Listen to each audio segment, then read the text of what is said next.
Hey guys, today I want to talk about this 85 Riviera with its funky ass front wheel drive.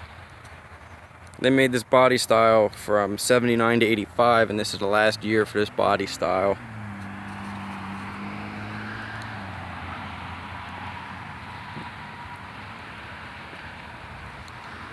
Had this car about 12 years. Came from Long Island. It's in pretty good shape, but Long Island did take its toll on the chrome. You can see it's starting to pit. The bumpers are pitting. And the headlight bezels are actually in better shape than the rest of the car. And you can see it's starting to pit on the mirrors. But it's been used as a daily driver since we've owned it. And it's been holding its own for the elements. A little bit of road salt on the back, I gotta clean it up.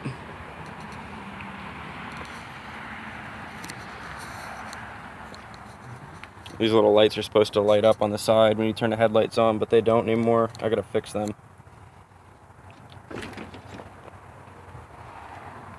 As you can see, the interior is in great shape.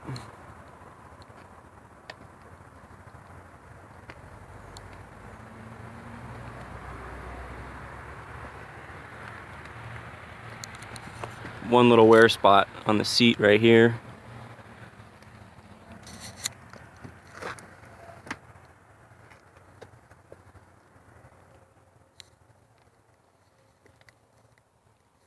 The headliner's in mostly good shape. The only place it has an issue is right over here. It's starting to sag. And it's coming out from these rails. So just tuck these papers in there and it holds it up. The level ride's going off right now.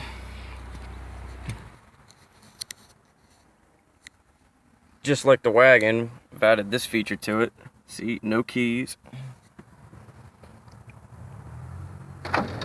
Yet the windows work. But anyway, I want to talk about how this front wheel drive works. It's kind of funky.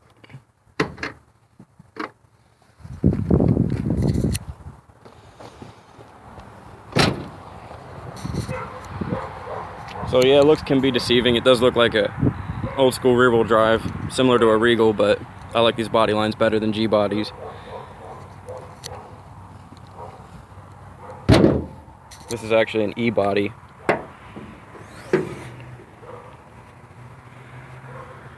Now it's an Olds 307 in here.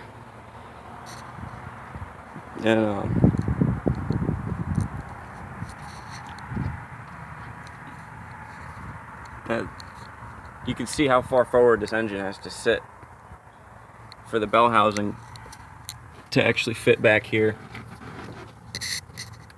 You got all this room in between the firewall and the engine, which is nice for getting your hands back there to do work, but it doesn't help out with the handling of this car. If you look at the air filter lid and you line it up where the tires are, you can see how much forward it sits over the front axle of the car. And it really doesn't help for handling at all. And it's a torsion bar suspension in the front.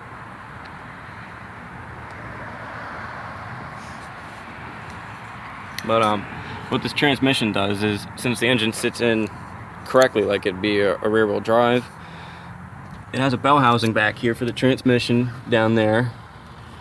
And the main unit of the transmission's right here. So it starts out back there, power goes that way, it comes this way, and then it comes back forward. And it goes into a differential. And the differential's right down here.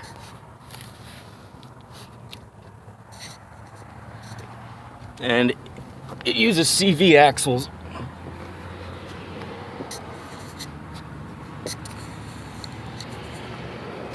Trying to get under here so you can see. But there's the differential right there.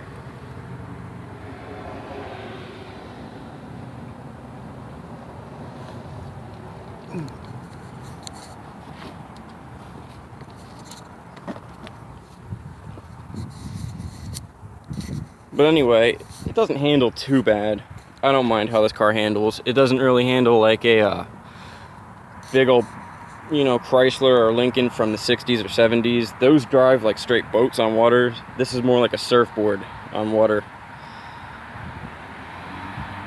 So it's a little bit tighter.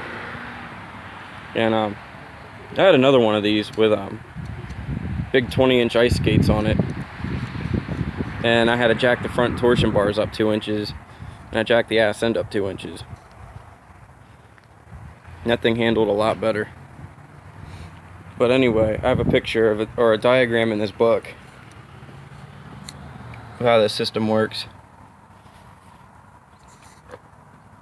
Now, I'm not sure how Cadillac did their, see, the Cadillac Eldorados use this too, and the Sevilles. God, the Sevilles are ugly.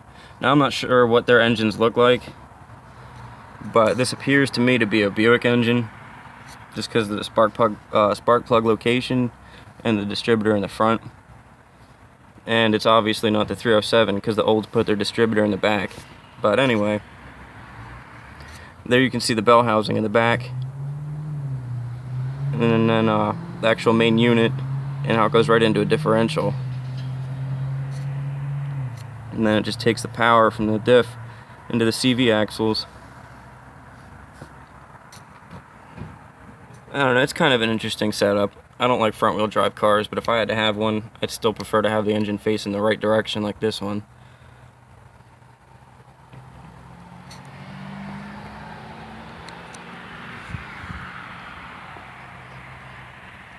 Now, since I'm kind of doing a little review on this thing, not like I'm selling the car or anything, it is not for sale, but you know, normally on reviews people start shit up, but I'm not going to start this one up because the 307s have aluminum intakes, and they're prone to the intake gaskets going bad, especially if you like to start them up and then shut them off before they're at a fully operating temperature. They don't get to expand and contract completely. So I'm not going to turn this thing on just to shut it off without driving it. But it does run very well. It's had a fresh timing chain, water pump, fuel pump. It should have a cap, rotor, plugs, and wires done. They'll be getting done soon. But the carburetor that was on this thing, I think, had a warped air horn, and it idled really rough. And it just ran like shit at red lights. And when you went to go take off from red light, it would try and bog out and stall, like almost like a bad accelerator pump, but that wasn't the case. But we changed the carburetor about a month ago, and it runs really smooth now. And you can see my dad's crazy with the oil change stickers.